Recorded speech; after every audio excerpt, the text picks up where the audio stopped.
So, gusto nyo ba ng ganitong curl? O, diba? Ang cute. Ito yung ginamit kong iron dyan. Charan!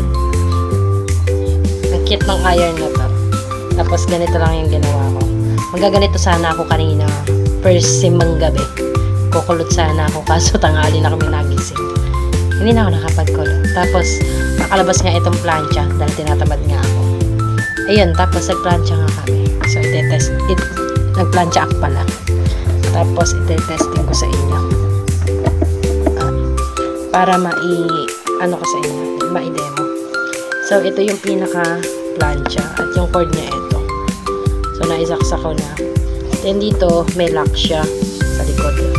Pag ipinrest mo yan na ganyan, itanas mo, nakalock na siya. So, siyempre, bubuksan natin, gagamitin natin. Ayan, tapos yung pinaka-button niya. Ito yung button niya. Meron yan 160, 180, and 200, and 220 degree. Yung pinaka-ano niya.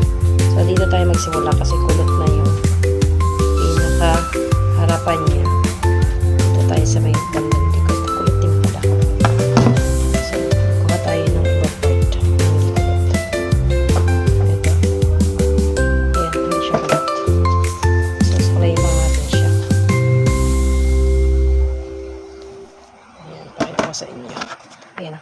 Tapos, tapasan natin siya. Tingkap lang kayo natin. 1, 2, 3, 4, 5, 6, 7, 8, 9, 10. Charan! Ayan na.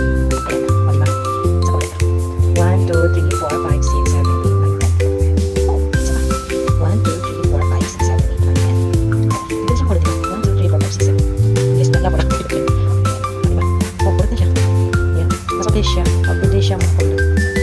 Ayun, para na akong si ano nito. Si Marimar. Ayaw kong sabihin ng term, pero kilala niya naman yung babaeng kulot. Ang ating nag-iisang mama. Diba? Ganyan yung pinakaalay niya. Kulot niya.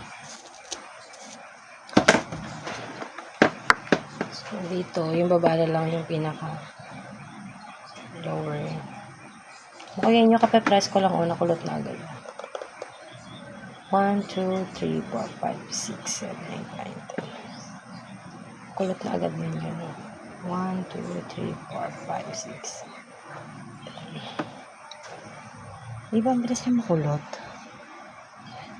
Ayan guys, oh.